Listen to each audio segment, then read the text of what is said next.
சில விஷயங்களில் யாருக்கிட்ட போய் கேட்குறதுனே தெரியாதுங்க. நான் சரியான பாதையில் தான் போயிட்டுருக்கேனா, சரியான அணுகுமுறை தான் இருக்கா, நான் ஒரு வேளை தப்பு பண்ணிட்டனோ, ஒரு வேளை என்னுடைய அண்டர்ஸ்டாண்டிங் ஆஃப் லா தவறோ, ஒரு வேளை என்னுடைய உரிமையை நான் சரியாக புரிஞ்சுக்கலையோ, யாருக்கிட்ட போய் கேட்பாங்க?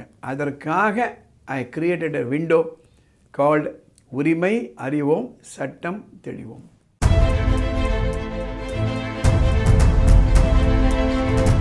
உரிமை அறிவோம் சட்டம் தெளிவோம் என்ற எபிசோடு ஏற்றிட்டு வரேன். வானமே இல்லை அறக்கட்டளையின் சார்பில் இந்த பதிவுகள்லாம் நான் எதற்காக நான் ஏற்றுறேன் அப்படின்னா, எங்கள் குடும்பம் 4 தலைமுறையாக அட்வொகேட்டுங்க. எத்தனையோ கேஸ்கள் நாங்கள் பார்த்துருக்கோம். அண்மை காலங்களில் எனக்கு ஒரு ஃபீலிங் கிடைச்சது, நீதிமன்றத்திற்கும் நீதித்துறைக்கும் பொதுமக்களுக்கும் ஒரு பெரிய இடைவெளி இருக்குதுங்க. It's a very big gap between judiciary and the legal system and the common man. நிறைய பேருக்கு தனக்கு என்ன உரிமைன்னு தெரியலை. What are my rights?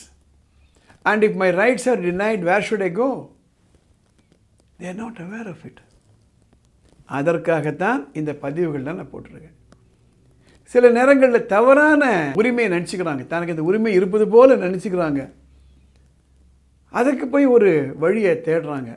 There is a maxim in legal terminology called, for every right there is a relief. For every right there is a relief.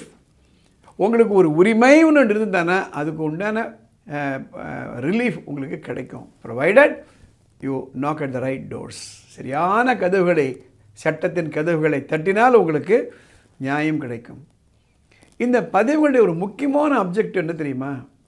சில விஷயங்களில் யாருக்கிட்ட போய் கேட்குறதுனே தெரியாதுங்க. நான் சரியான பாதையில் தான் போயிட்டுருக்கேனா, சரியான அணுகுமுறை தான் இருக்கா, நான் ஒரு வேளை தப்பு பண்ணிட்டனோ, ஒரு வேளை என்னுடைய அண்டர்ஸ்டாண்டிங் ஆஃப் லா தவறோ, ஒரு வேளை என்னுடைய உரிமையை நான் சரியாக புரிஞ்சுக்கலையோ, யாருக்கிட்ட போய் கேட்பாங்க? அதற்காக I created a window called உரிமை அறிவோம் சட்டம் தெளிவோம். பல பதிவுகள் போடுறேன். ஒரு நாளைக்கு குறைஞ்சபட்சம் ஒரு 50 பேர்கள் காண்டாக்ட் பண்ணுறாங்க. கூடுமான வரையில் எல்லாருக்கும் நான் டெலிஃபோன் பண்ணி அவங்க சொல்கிறத பிரச்சனையை நான் கேட்டுக்கிறேன். அது என்ன தெளிவுன்னு சொல்கிறேன், அவங்க என்ன உரிமை அப்படின்னு நான் சொல்கிறேன். அதுக்கப்புறம் அவங்களுடைய வழக்கறிஞர்கள் மூலமாக அவங்களுடைய ரெமிடியை கேட்டுக்கலாம். அதற்காகத்தான் இந்த பதிவுகளை எல்லாம் நான் போட்டுக்கொண்டு வருகிறேன். மேலே ஒரு வாட்ஸ்அப் நம்பர் போகுது. சட்டம் தொடர்பாகவோ உரிமை தொடர்பாகவோ உங்களுக்கு ஏதாவது குழப்பங்கள் இருந்தானா அதை சுருக்கமாக ஒரு மெசேஜ் அனுப்புங்க. ஃபோன் பண்ணாதீங்க. அதை மெசேஜ் படித்து உங்களோட தொடர்பு கொண்டு அதை பற்றிய அடுத்த எபிசோடில் நான் ஒரு எபிசோட் போடுவேன்.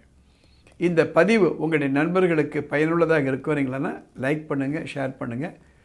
இந்த சேனலுக்கு சப்ஸ்கிரைப் பண்ணுங்கள். அடுத்த எபிசோடில் பார்க்கலாம்.